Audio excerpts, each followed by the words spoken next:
اس समय कोर्ट जा रहे हैं, आपको दोषी करार दे दिया गया है, क्या लग रहा है कितनी बड़ी सजा होगी? पता नहीं है। आराम से। क्या शेख, क्या आपका इस मैटर में कोई हाथ है, इस लड़की के साथ में जो मैटर हुआ आपका? बड़ा मेहरबानी जवाब दीजिए। जो सवाल आपने मुझसे किया है, तो देखिए, एक मुसलमान हूँ और अल्हम्दुलिल्लाह मैं जमात अहले हदीस से जुड़ा हुआ हूँ, और जमात अहले हदीस के नाते से हम सिर्फ ये कह सकता हूँ कि अल्लाह तबारक व तआला को हाजिर और नाजिर मानकर, और अल्लाह की कसम खाकर मैं इतना ही कह सकता हूँ कि मेरा इस मैटर से कोई भी ताल्लुक़ नहीं है।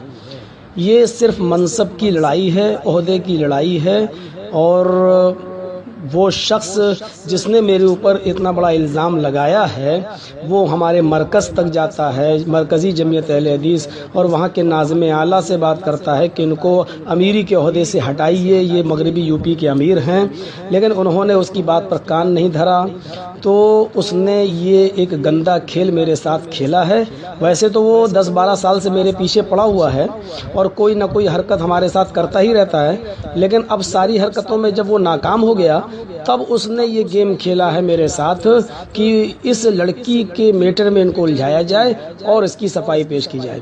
वो बनारस की कौन सी लड़की है उसको लाता है और अपने घर पे रोकता है उसको, और कमरे में बिठाकर उससे इंटरव्यू लेता है और उसको पहले से बता देता है कि आप ये कहिए कि मेरे साथ इनका जिस्मानी ताल्लुक़ था।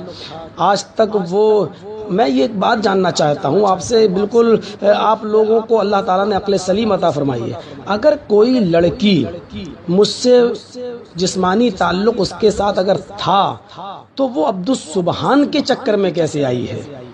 मैं ये भी जानना चाहता हूँ कि वो इटावा तक आती भी है तो हमारे घर क्यों नहीं आती है, मेरे माँ बाप के पास क्यों नहीं आती है, और वो लड़की सिर्फ सुबहान ही के पास क्यों जाती है और उसके कहने पर क्यों बोलती है?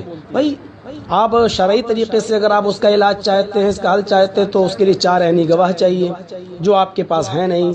अदालती तौर पर भी अगर आप चाहते हैं कि ये मामला हो तो उस लड़की के लिए इंसाफ का पूरा हक है, उसको चाहिए कि वो जिस जगह अगर हमने उसके साथ कोई ताल्लुक़ कायम किया है तो वहाँ के कोर्ट, वहाँ के थाने में जाए, मेरे ख़िलाफ़ FIR करे और हमसे जो है उसको इंसाफ मांगना चाहिए कोर्ट से। लेकिन वो आज तक न तो उसके बाप ने कोई बात कही है, न उसके चचा ने कोई बात कही है, न उसके भाई ने कोई बात कही है, और ना ही वो, अगर मेरे साथ कोई ताल्लुक़ था तो उसको नेट पे जो डाला जा रहा है तो ये तो उसको भी नहीं मालूम था कि नेट पे डाला जा रहा है। ये दुश्मनी हमसे निभाई जा रही है और उसका कोई सबूत नहीं है उसके पास, और अल्हम्दुलिल्लाह मैं अपनी जमात को कभी शर्मिंदा नहीं होने दूंगा।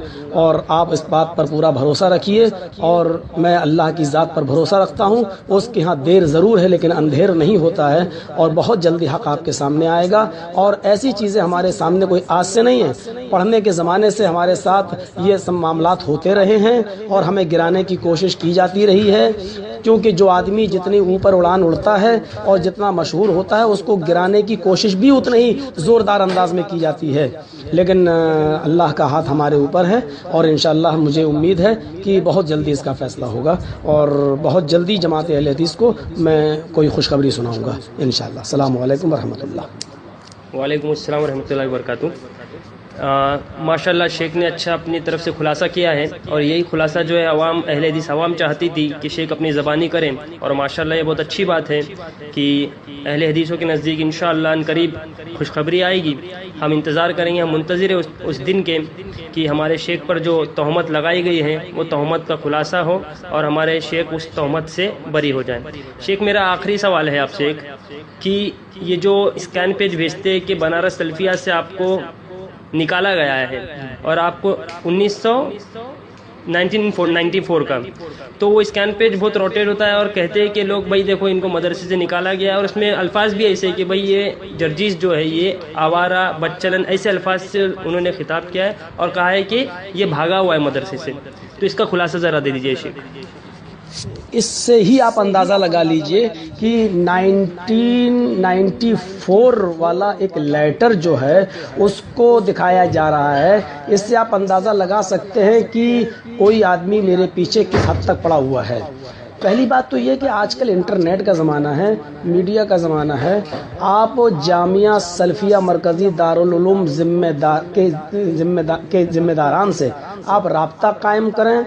मैं अल्लाह को हाजिर व नाजिर मान कर कहता हूँ और अल्लाह की कसम खा कर कहता हूँ कि वो लेटर भी झूठा है और मुझे जामिया सल्फिया से निकाला भी नहीं गया था, बल्कि मैं जामिया सल्फिया जाता भी हूँ। जामिया सल्फिया के इर्द गिर्द हमारा प्रोग्राम भी होता है, जामिया सल्फिया के असातिज़ा हमारे प्रोग्राम में शरीक भी होते हैं। जब भी हमारा प्रोग्राम बनारस वगैरह में और क़ुर्ब जवार में होता है तो ये भी एक साजिश है हमारे ख़िलाफ़। इस तरीके के पर्चे छापना, उसका क्या हुआ, कोई लेटर पैड होगा जामिया सल्फिया का, उस पर कोई मैटर पहले से लिखा हुआ होगा, तो ऊपर वाला जो जामिया सल्फिया का जो लेटर पैड है उसके ऊपर का हिस्सा काटा गया और नीचे जो मोहर लगी है उसका हिस्सा काटा गया और एक सिंपल कागज़ पर चिपकाकर उस मेरे खिलाफ मीटर बनाकर और उसकी फ़ोटो कापी कराकर उसको स्कैन करके ये दिया जा रहा है। अच्छा, दूसरी बात ये कि अगर किसी को उस लेटर पर शक है कि जामिया सल्फिया से निकाले गए हैं तो जामिया सल्फिया का फ़ोन नंबर मुहद्दिस वगैरह में रहता है और आजकल मोबाइल का ज़माना है, नेट का ज़माना, आप मालूम कर सकते हैं कि जामिया सल्फिया से हम कब निकाले गए हैं, किस साल से निकाले गए हैं। इंशाअल्लाह आपको तशफ़ी बख्श जवाब मिलेगा। जामिया सल्फिया से मैं नहीं निकाला गया था। ऐसी बात अगर आप लोग कहते हैं तो बस मैं इसके मामले में इतना ही कहूँगा, फ़लानतुल्लाहि अलल काज़िबीन, झूठों के ऊपर अल्लाह की लानत हो।